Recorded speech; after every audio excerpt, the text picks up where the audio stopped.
He was both the 77th and the 85th Attorney General of the United States, serving Presidents George H.W. Bush as well as Donald Trump.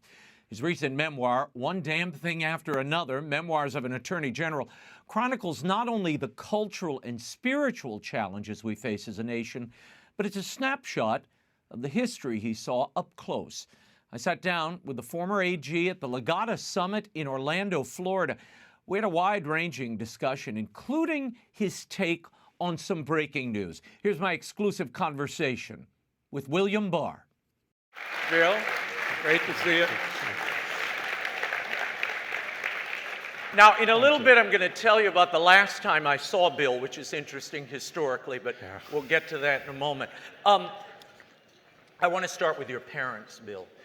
Your father was Jewish, your mother Roman Catholic. You write in the book about what you learned from them. Share with the audience the principal lesson you learned from them, and then if you would tell that great story of the day you were robbed in your apartment complex in River Park, and the lesson that taught you, the image it gave you going forward. Right. Well, I was raised in Manhattan on the Upper West Side, right by Columbia, because both of my parents were at Columbia. Now, my father really didn't identify as a Jew. He was raised in a secular Jewish family, but he had agreed with my mother, who was a rock-ribbed Irish Catholic from first generation from Hartford, Connecticut, who was the first to go to school and college and graduate school. He promised that he would raise the kids Catholic, and he respected the Catholic religion. He knew more about it than any Catholic I knew, and it took us a long time to figure out. He ran out of a lot of excuses as to why he wasn't receiving communion on Sunday. Pop, why aren't you going up to communion? Well, you know. But anyway, we finally figured out he wasn't, and but he was the font of all knowledge in terms of religion, and he always took the orthodox position. He would tell us, go read chapter 11 of Augustine's Confession. Go read this, go read that. And so we were raised solidly Catholic, but not in a heavy-handed way, because they were both academicians. And their mantra to us was, understand what you believe, think it through, make your beliefs your own, understand why you believe something, and do not follow the herd. Do not go along with the conventional wisdom. And stick to your guns. There'll be times where you might be the only one who thinks something, and just because everyone else thinks differently doesn't mean they're right. And one of the interesting things is, and when it came time to go to high school, you know, could have gone to Regis, the Jesuit school, or Horace Mann, which was sort of this, you know, very prestigious private school, but it was almost all Jewish. And they sent us to Horace Mann because they said, you know, it'd be good to learn how to defend, be different, understand, you know, that people have different views, and be able to defend your own position. So that's how I was raised, and there were 4 boys, and they did a good job, at least with my younger brother, Stephen, who is a theoretical particle physicist, and some of you may read his stuff in First Things and National Review. He's his big area is the compatibility of religion and faith and science. So at least they did a good job with him. Yeah, well, I think they did a good job with you too, Bill. Tell me though about that story. You are leaving your apartment building in River Park. You are robbed by a group of thugs. Right. What happens, and what did that image tell you? So we walked every morning to our Catholic school, and people don't do that, I guess, nowadays, maybe in New York, but it was several blocks we walked. And I was going with my brother. I was about 5 or 6 or something like that, and my brother was 3.5 years older. And we got down into our lobby, and we were heading out, and some thugs came in. Now, at the time, they seemed like really old kids, but they were probably 15 or 16 years old. But they stole, you know, everything we had, our hats, our gloves, you know, they went through our pockets and took everything. And meanwhile, I pushed the button, and I said to my mother, you know, we're being robbed. And the kids ran out, and next thing I know, the elevator door opens, and my mother comes storming out in her apron. And it's the middle of winter, and she just charges outside, and she starts, which way did they go? And so we went up there. And we're trotting after her, and she's just walking down the street in her apron. Everyone's looking over at her. She actually caught up to them, and she grabbed one of them in full flight, dragged them to the cops. But that was New York in the 1950s.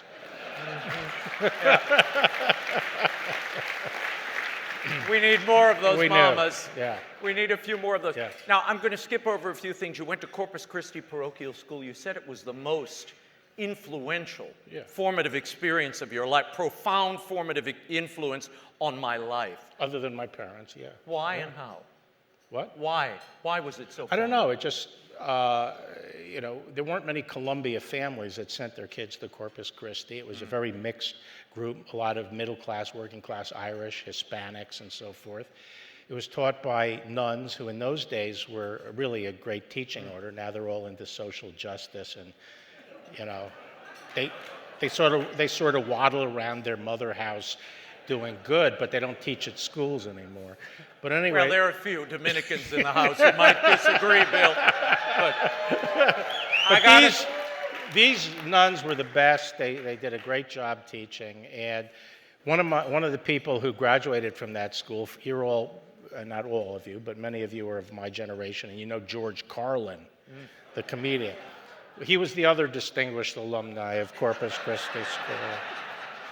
And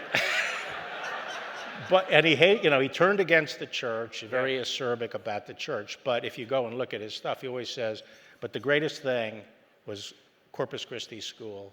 They taught you how to think for yourself. They taught me, I was so independent, I actually turned against the church. But anyway, it was a great school, but also I fell in love with the aesthetics.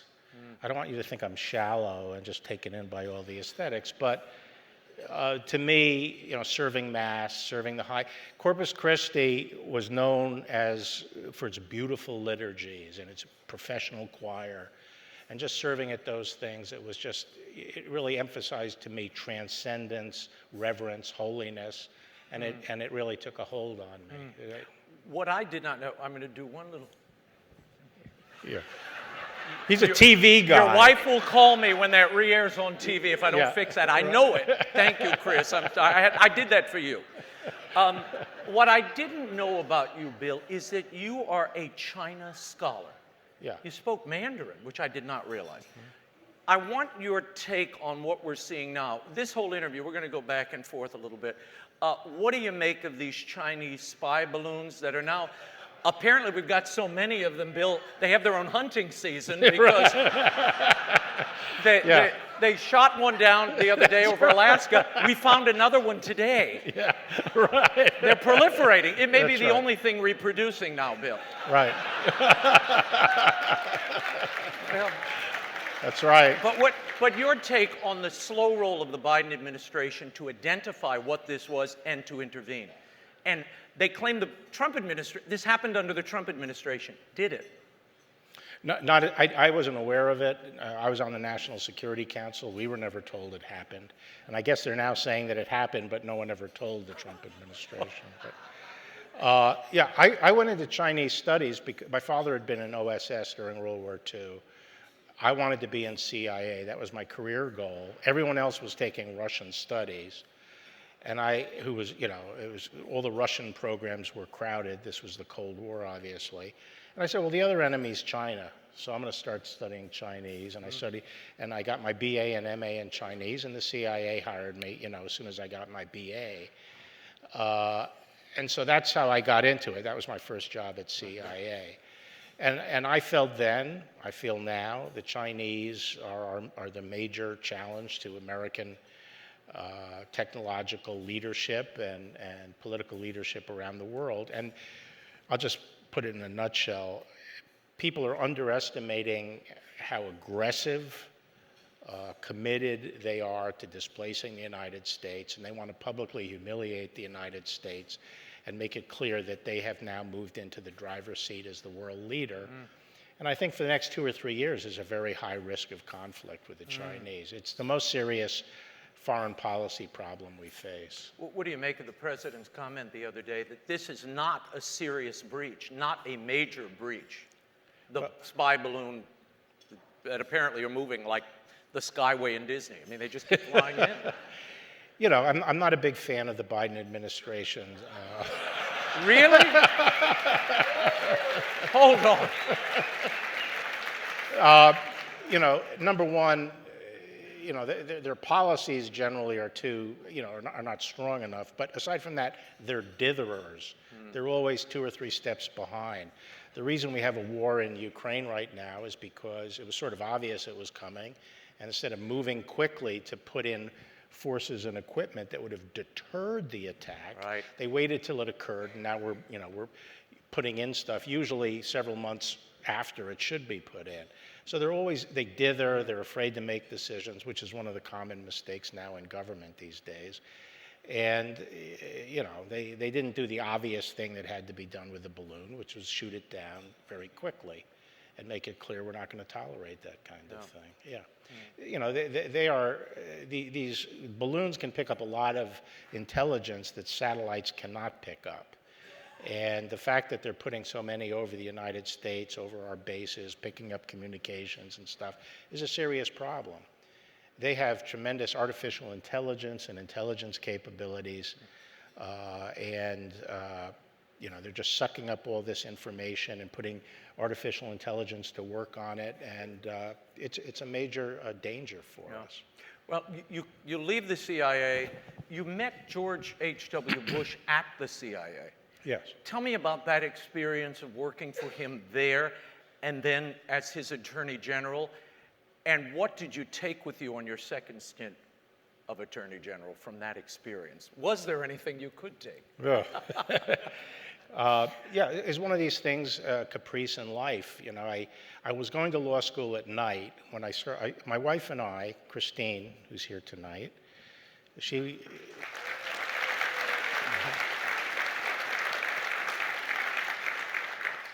I was the social chairman of my fraternity at Columbia, and I invited her school, Mount St. Vincent, up in Riverdale, New York, and that's how we met.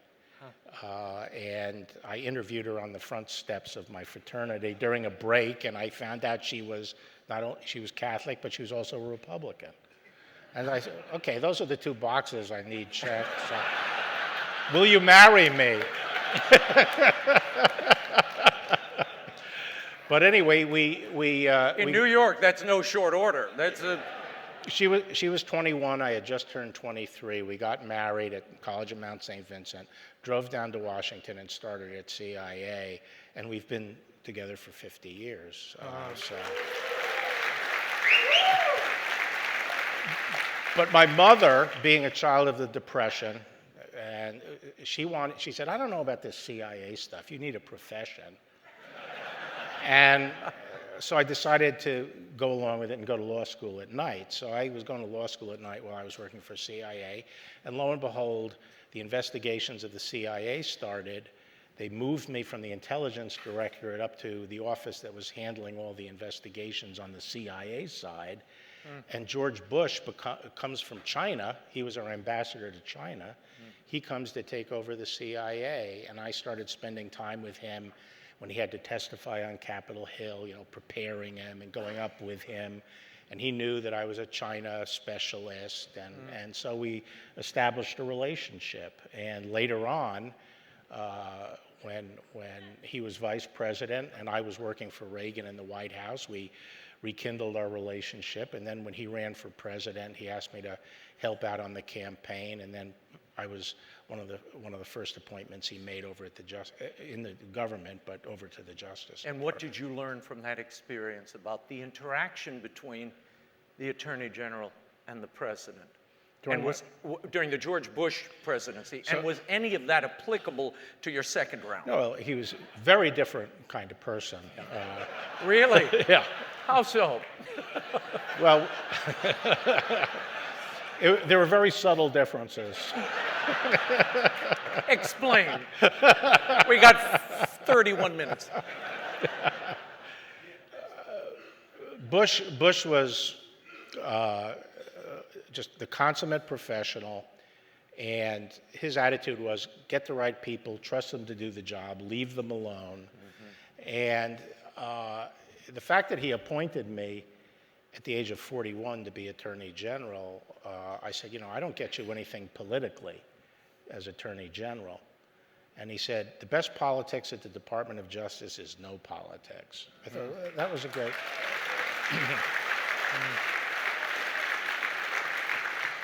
So he completely left me alone to do the job, and he had confidence and trust in the decisions I made. And he was, of course, the consummate gentleman. Trump was I knew what I was getting into with Trump. Why did you were not a fan of Donald Trump when he was running? No, he was not my candidate. Okay, but you decide to go back into a second White House, into a second Attorney General chair. Why would you do that? What persuaded you? Well, that was 2 years into the administration. I had supported Jeb Bush. Then I supported Marco Rubio when Jeb dropped out. But when Trump became I was never a never Trumper because I felt we were at a critical juncture.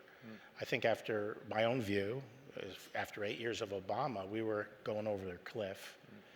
And the progressive wing of the Democratic Party had seized power and was picking up. And I felt the Republicans had to win this election or we'd get into such a deep hole we couldn't dig out. So when Trump got the nomination that night, I signed a contribution to him and I supported him. And I hoped he would rise to the occasion. And in my book, I try to be balanced. I think he did a lot of good things. I think his policies were generally sound. He had guts in taking on issues that everyone else was just sort of kicking down the road. He would stand up and take clear and decisive positions that represented sort of common sense and what a lot of regular Americans believed. And he could take a punch. He just kept on going. So he had a lot of good things going for him.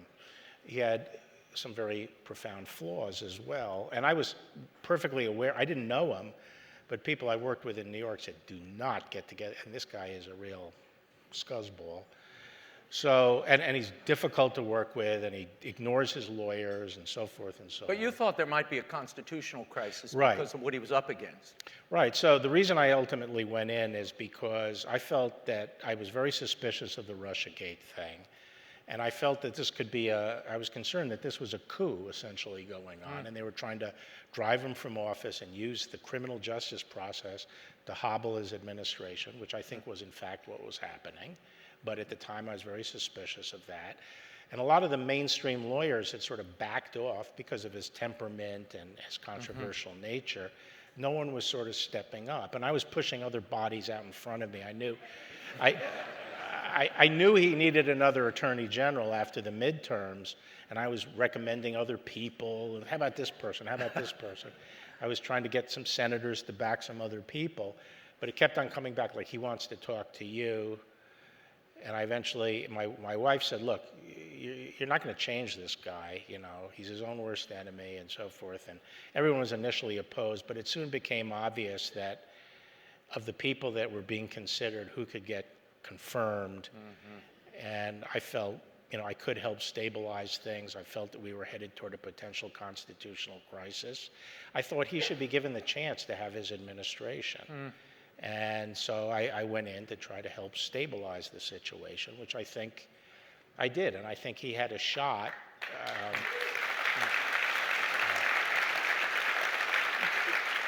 Donald Trump, we talked about this a little earlier. Donald Trump has an amazing ability he sees the externals in the way that the voter and common people see the externals.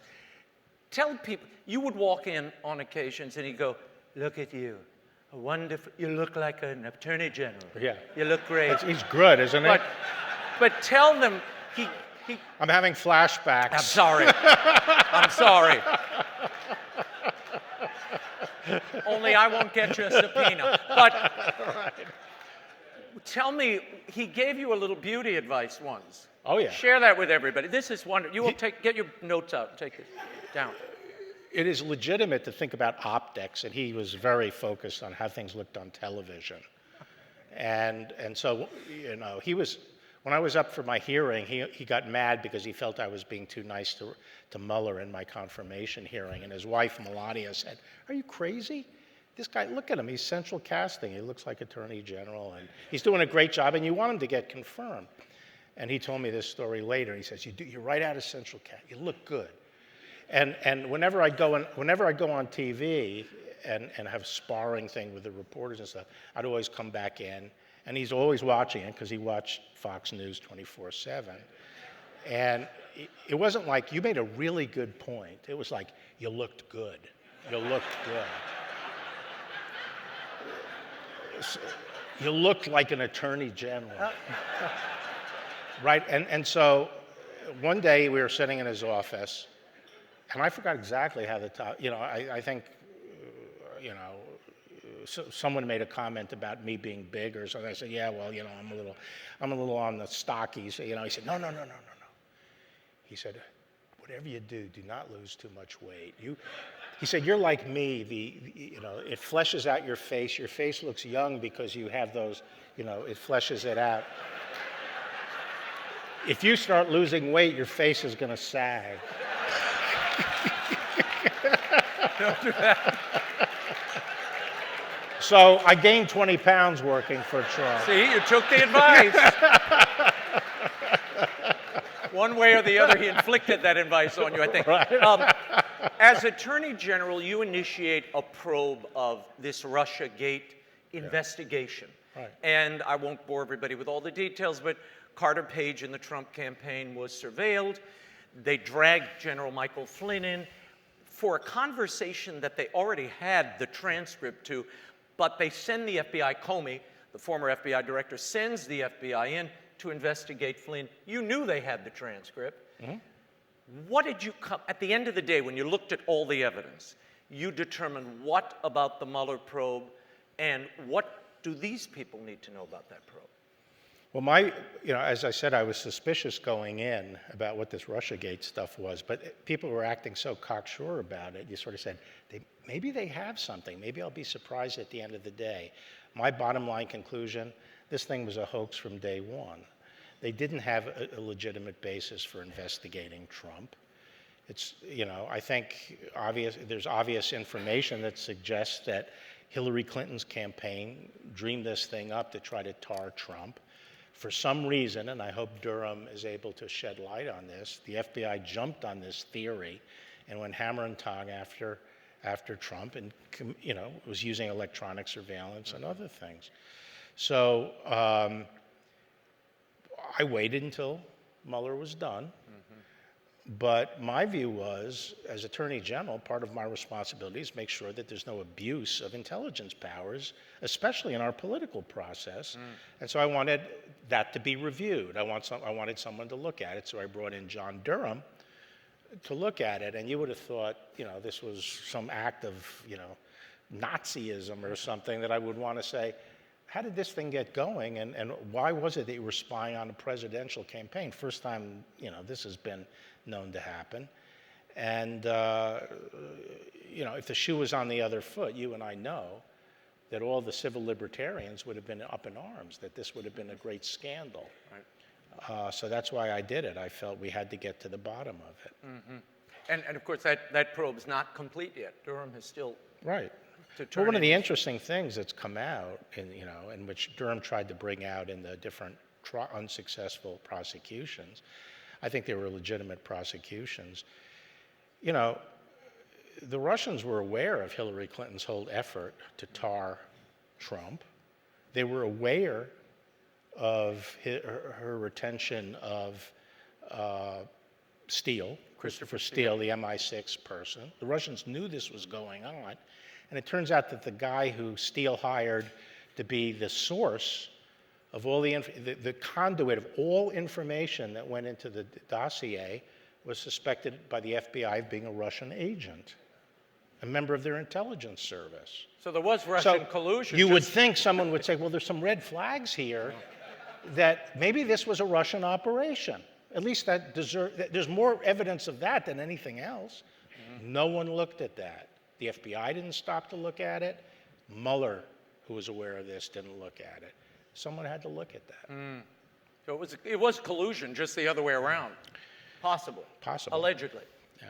We have to be precise here. We have to be concerned about that possibility. At one point in a conversation with Mueller to you, he says, I have to do this to protect democracy. Yeah. We hear that line again and again. We hear it today being invoked politically. What do you consider the greatest threat to democracy, and what did you make of that comment when you heard it from Mueller? Well, I'd known Mueller, and he'd been a friend for 30 years. I thought it was sort of pompous and overstatement of the situation. But to me, when I hear about this stuff about a threat to democracy, I'll say, okay, you know what the threat to democracy is today? It's not that people aren't going to be able to vote. The other great element of democracy, before you even get to vote, is public debate and discourse. Because people to govern themselves, even before voting on something, has to be able to debate, try to form a consensus. That's why the First Amendment is the First Amendment, because it is essential to self-government. And the threat to democracy today is the squelching of public debate, the voicing of different ideas and so forth. And that's central to self-governance. It's central to democracy. And I feel that today, you know, the liberals like to make a lot of the McCarthy era, those black days of the McCarthy era. I'm not suggesting they weren't bad. But I think any day in the United States today, there's more oppression of individual liberty than happened during the entire McCarthy era.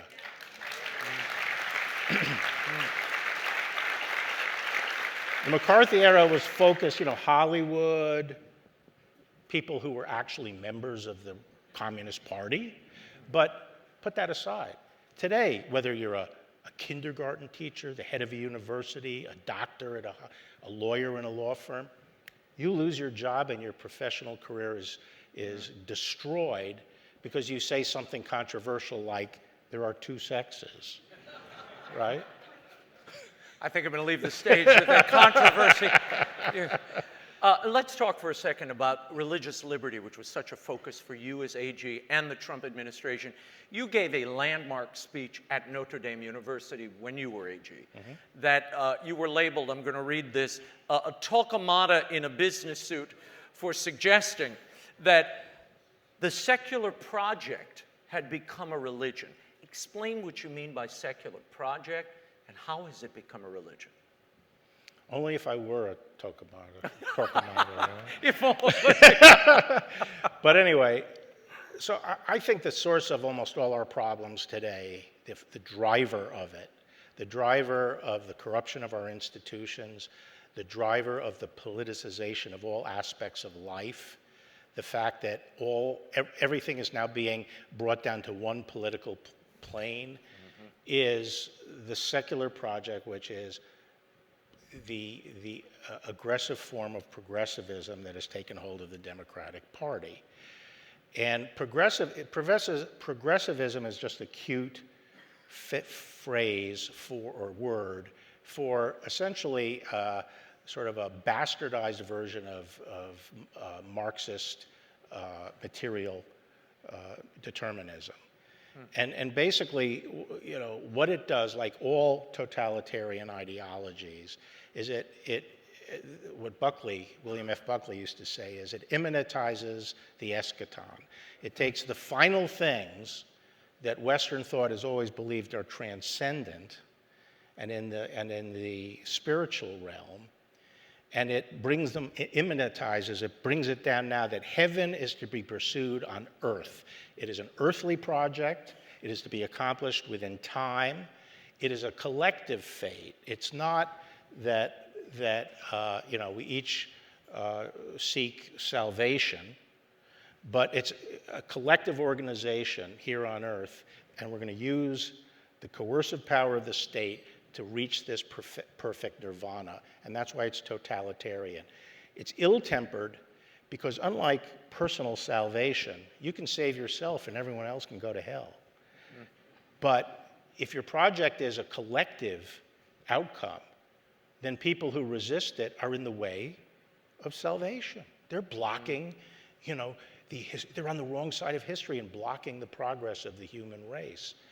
And so they're not only wrong, they're evil. And because this has to be accomplished in time, there's an urgency to it. That's where all the ill temper comes, and this is where the corruption of our institutions come, because a lot of people don't necessarily buy into this intellectually, but this worldview is seeping into the culture. And the idea is that I can disregard the values of the institution I'm in, whether it be the media or law enforcement or the medical profession or science, and disregard the values of objective truth and so forth, because I am after a higher purpose. That justifies my departure from the standard. And that's what I saw in the Department of Justice. That's one of the problems, I think, at the FBI, people coming in who feel that they can justify what they do and depart from the standards of the institution because they have a higher purpose. And that's what I mean by the secular project. And it has all the intensity of a religious war, because unlike religion, which is tempered by, for example, Christ's repeated injunctions, don't worry about the splinter in your neighbor's eye when you worry about the log in your own, or don't be the first to cast stones, and so forth. The New Testament filled with all these injunctions against presumption, right? You don't have that in the secular field. That's how they feel virtuous, they signal their virtue, and so forth. Yeah. And they have excommunications and burning rituals. at the stake. Yeah. Burning at the stake. I want to talk about something. This is in the news the other day. An FBI document was just leaked, and it's entitled "Interest of Racially or Ethnically Motivated Violent Extremists in Radical Traditionalist Catholic Ideology Almost Certainly Presents New Mitigation Opportunities." That's the paper. It essentially classifies people who attend the traditional Latin Mass as extremists, and it identifies the rosary as an extremist symbol, citing an Atlantic article. I mean, this would be like asking Donald Trump Jr. to describe Joe Biden and putting that in the FBI file. I mean, none of this makes sense to me. Your reaction to the FBI focusing and targeting traditional Catholics as extremists or part of an extremist movement? So there are a lot of issues, like all institutions, I think all our institutions are going through similar things, and like all those institutions, the FBI has a load of problems, and they're multiple different problems. I would suggest you go and read the testimony of a former senior FBI official named Tom Baker, and one by a woman agent named, I think her name was Parker, where they describe the problems. It's not that the whole institution is rotten, but there are serious problems, including people coming in who have, they don't have the traditional law enforcement orientation, and they go off and do this thing happened in Richmond, Virginia, by an intelligence analyst.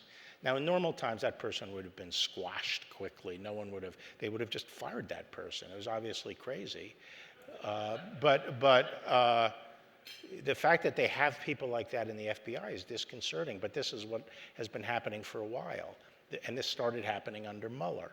He wanted to change the culture of the FBI. Now, the FBI used to recruit most of their people from the military and from police departments, and they were law enforcement people.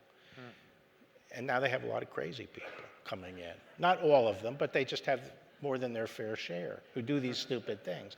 And then the problem as an institution is they've become careerists. A lot of their managers are afraid to rock the boat. They want to hold a position for 2 years, have no controversy, and then move on to the next position. Well, you can't do your job with no controversy nowadays. And so they just allow this stuff to happen. Those are just some of the problems going on in the FBI. Yeah. Well, what about your reaction to the DOJ's reticence to investigate the 100+ attacks, vandalism, explosions at Catholic churches and pro-life clinics since the Roe overturning? Yeah. Why the reticence to investigate and prosecute these crimes? So I think there are some of the posture of the department that we're all concerned about is top down. Maybe not, some of it, I think this thing about going after the PTAs or the parents, that was a White House driven thing. I think in some offices around the country, the U.S. attorneys are very partisan, and they want to go after the pro-life movement and things like that, and it's coming from them. Another type of it just comes from the rank and file. First time I was Attorney General, it was after 8 years of Ronald Reagan. It's a lot different institution than after 8 years of Obama, which was the second time I went in. And if I were to go to the department and say, look, we suspect this prominent Democrat, their son maybe, have engaged in some hanky, who would like to investigate that? Very few hands would go up. Partly because that's not their political orientation, and partly because they don't view it as a good career move. But if you say, let's go after this Trump associate, boom, everyone wants in on the act. And that's one of the problems we have institutionally. It's a problem. It is a big problem. Yeah. You spent a good chunk of your time as AG fighting these drug cartels and trying to build relationships with Mexico and our other partners in South America to not only control them, but to control them on both sides of the borders and battle them on both sides of the border. Where are we now? What happened when you left that office? And what is your appraisal of legalized drugs in the United States and how that is fueling whatever we're seeing from these cartels? Is it? Well, I think it is. I think legalizing marijuana and legalizing other drugs is insane. I mean, you know,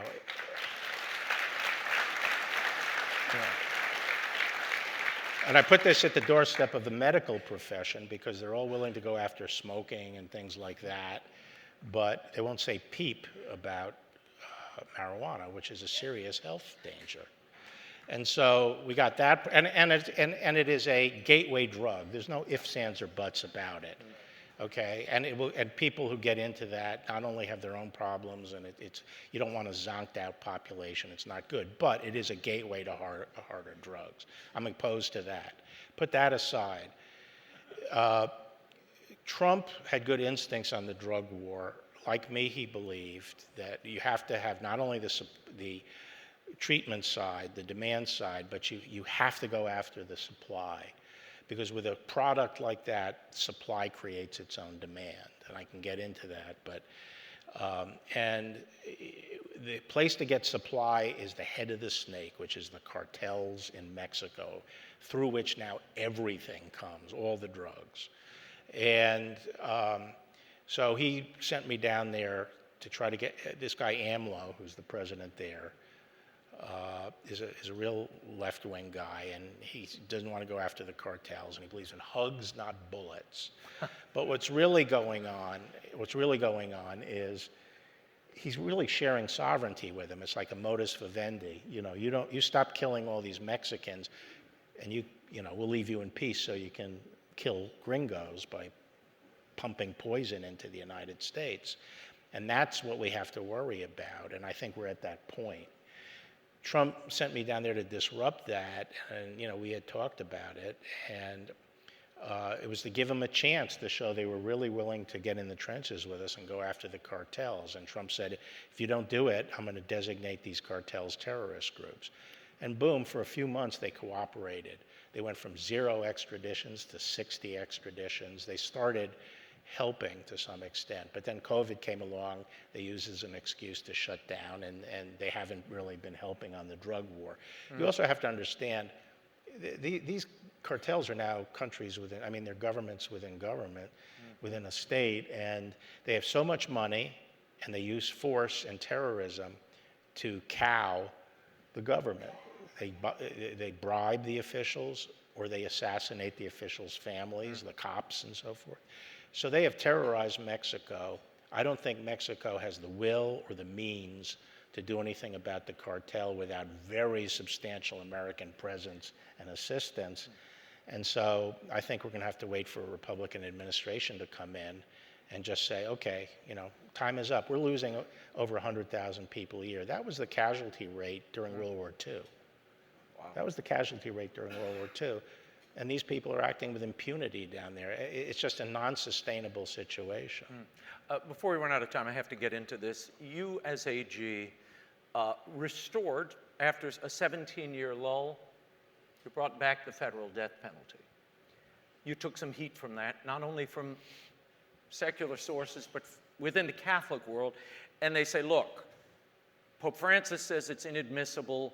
John Paul said it's barely, you don't need it anymore, it's outlived its usefulness. What do you say to those critics about the use of the death penalty? Yeah. Well, first, the media presented it like I came in and said, oh, let's reinstate the death penalty. The death penalty had been put on hold by Eric Holder for 5 or 6 years simply because we had previously used a 3-drug cocktail, and one of the drugs became unavailable, and he sent the Bureau of Prisons to figure out how we would administer the death penalty.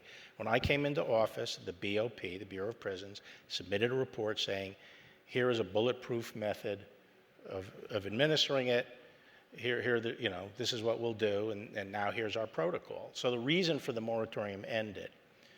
That's number one. So we had 64 people on death row, many of them put there by Clinton and Obama, who prosecuted them and sought the death penalty.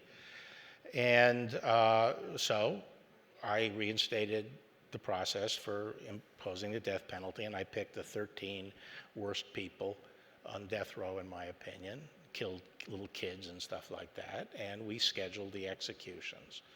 Now, one of the things people have to understand is the duty of an attorney general is to carry out the sentence imposed by the jury and sustained by the court. Attorney general does not have the right to change that.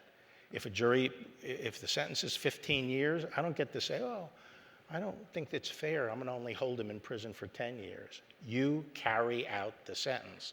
And it's the same with the death penalty. So my view is if someone is opposed to the death penalty and refuses to carry it out, they shouldn't be attorney general. They're not qualified to perform the duty. Second, I personally believe that it's important to have the death penalty available and used for heinous murders. And I won't get into these. Some people have said my discussion of this is one of the best discussions of the death penalty they've read recently. And I explain why, as a matter of retributive justice, it is justified. And I don't think when the clergy goes out and equates retribution with vengeance, they are serving the public interest, because they're very different. And I explain the difference between revenge and a system that imposes proportionate justice through a reasoned system of criminal justice. I also believe it is a deterrence, and there are different kinds of deterrence. One of the things I say that I haven't seen many people point out is that in many of these crimes, there's a moment where the murderer is deciding whether to kill that little girl who they have just raped, or kill the couple that they've taped to their chairs during a home invasion, or kill the young college kid behind the cash register in the convenience store. Now, what does society owe those victims at that point? We're not there, the cops aren't there, but someone is trying to decide. Right now, they're only exposed to prison time, but they're deciding whether to kill that person. And I believe it's the duty of society at that point to do everything possible to deflect that murder. And what is it that we want that criminal to hear being whispered in his ear by the government? And I say it's, if you kill this person, you forfeit your life and you will be executed. And I think a government and a society that is not willing to defend the innocent life by having that credible threat is not morally virtuous, they're morally bankrupt. That's my view. Now, I want to say one thing about the church's teaching. Yes, get into that. Good. I didn't do this flippantly. I didn't take delight in approving these executions. I did have a sense of feeling of satisfaction that I felt justice was done. But I did consult with some theologians, and I read myself on this, because you owe the duty to the church to take this under serious consideration. But there's a lot of confusion out there about the death penalty, partly bred by the media, but also by the hierarchy itself. The church, there are two different questions. One is something intrinsically evil and can never be justified, such as abortion, rape, are examples of things that are intrinsically evil. and cannot be done justified under any circumstances. The church's teaching on what is intrinsically evil is binding on all Catholics. Other acts, their morality is determined by the factual circumstances, including killing. Killing during a just war can be justified. Execution for 2,000 years was taught by the church is taught is not intrinsically, capital punishment is not intrinsically evil. It depends on the circumstances. That's called a prudential judgment in applying the circumstances, the moral teaching, to the specific facts. The church's opinion on that is not binding on all Catholics. It is due deference and respect, but you can disagree. Not only does Scripture and teaching on natural law always supported capital punishment, but every doctor of the church, every father of the church has considered it. Every pope that has considered it up to Pope Francis has been very clear. It is not intrinsically evil. It is a matter of prudential judgment. What Pope John Paul II and Cardinal Ratzinger Benedict taught was, as a prudential matter, they think under modern circumstances, they don't agree. They don't think it should be rare. That was their position. Although Ratzinger himself said that it's the kind of thing that Catholics can disagree about. You can't disagree on abortion. You can agree on what's a just war, and you can disagree on the application of death penalty in a particular case. That was the teaching up till Pope Francis.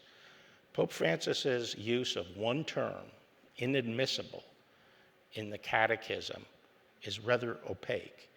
I personally do not feel it is possible to overturn 2,000 years of consistent, clear, and universal teaching of the Church without seriously undermining current doctrine on the reliability of the teaching magisterium of the Church. But even if it could, I wouldn't read the word inadmissible to mean that we've changed 2,000 years of consistent teaching of the Church. I think it's just a question of prudential judgment.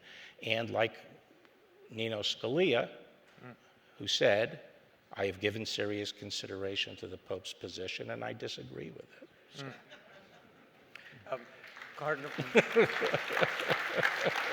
Cardinal Avery Dulles, the esteemed theologian, Yes. used to say that he saw it as because the church, and I don't want to get too sidetracked here, but he saw it as the church, in its mercy for souls, was giving these very hardened criminals a definite time period with which to make themselves right with God. Mm-hmm. And therefore, the death penalty could be seen as a merciful act for them. Otherwise, they just stay in the criminal justice system forever and continue killing, and which happens. The recidivism happens within and without the prison system. Right. So it's an interesting kind of take. I need to fast forward to really the end of your story with Donald Trump. The last time we saw each other on election night at the White House. Yes. And I walked up to Bill and I said, Mr. Attorney General, what do you think?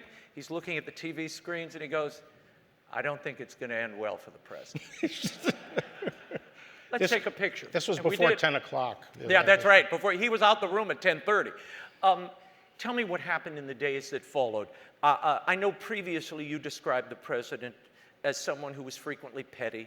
At the end, you said he was manic and unreasonable, and it took an ungodly amount of energy and blood to keep him on track.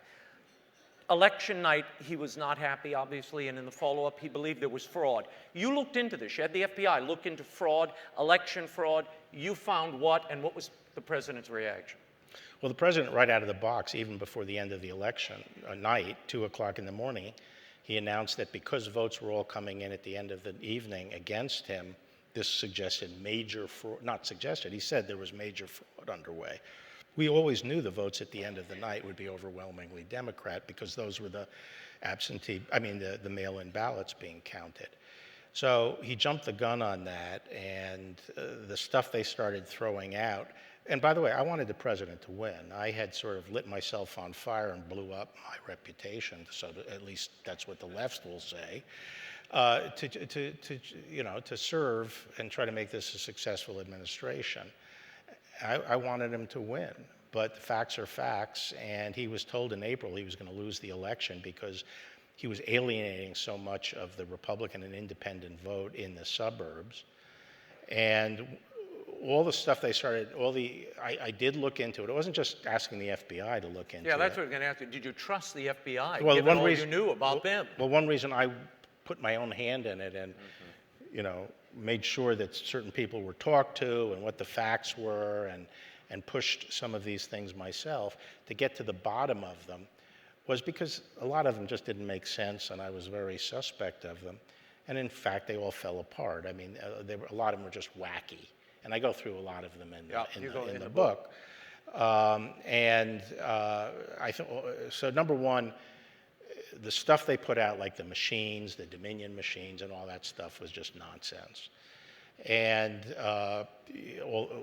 the other 15 or so items that they really pushed had no basis.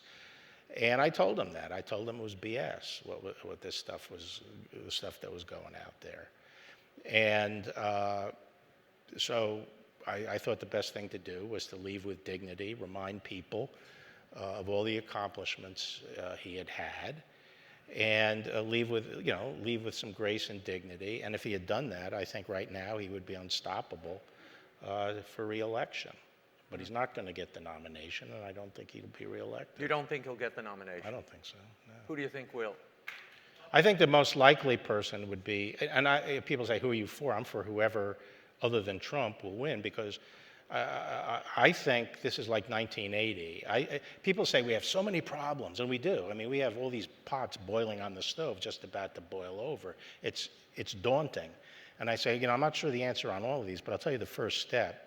The first step is the kind of victory we had in 1980, where a decisive victory that brings strength into Congress that allows us to deal with some of these things. And, Reagan spent 4 years uniting the Republican Party, and he won 44 states, then 49 states, and then Bush won 40 states. I think that if Trump were to run, he would have the best chance of losing, and if he wins, he'll be a 78-year-old lame duck who will barely squeak through in the election and will not have the power to actually get anything done. So I think it's a big opportunity, and maybe our last opportunity, to put together a commanding victory that takes advantage of the fact that the Democrats have moved so far to the left. That opens up a lot of opportunity. And if Donald Trump is the nominee, would you support him? So this is what makes the left's head explode, because I say, well, yeah, if he's the nominee, then at the end of the day, I probably will support him, because to me, the greatest threat to the United States is not, a right-wing, authoritarian regime. It's the continued march of progressivism that has to be stopped. And I'm not going to vote for anyone like Biden who coddles the progressives.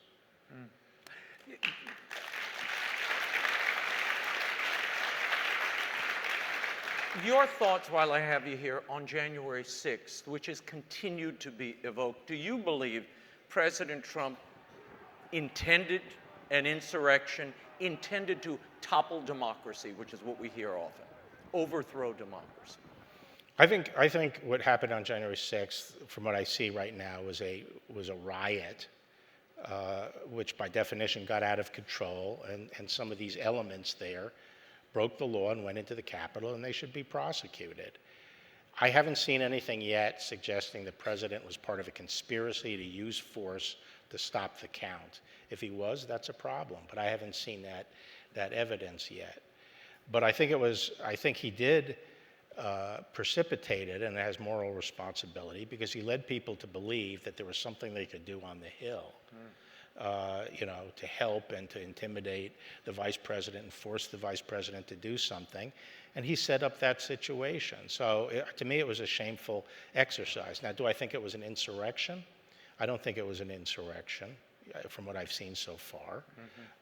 And I can tell you this, I don't think the Republic was in jeopardy for a couple of reasons. One, everyone did the right thing. No one went along with some of these crazy theories. No one in the executive branch. All the lawyers were solid. The departments were solid. The state governments and the Republican governors and Republican legislatures didn't break. You know, all these courts, the judges, even Trump judges, you know, did not shy away from the truth. And so the institutions are strong enough to protect us. Final question to this group assembled, to these CEOs, to their families. What advice would you give them? What would you be watchful of and ask them to be watchful of politically, religiously in the days ahead as they try to navigate this very torturous future or dangerous future? So I think, you know, what we lack in the United States in many quarters, not here, but in many quarters, is courage and the ability to fight back and stick your head up and say, this is wrong and this is crazy. And people are afraid to do that.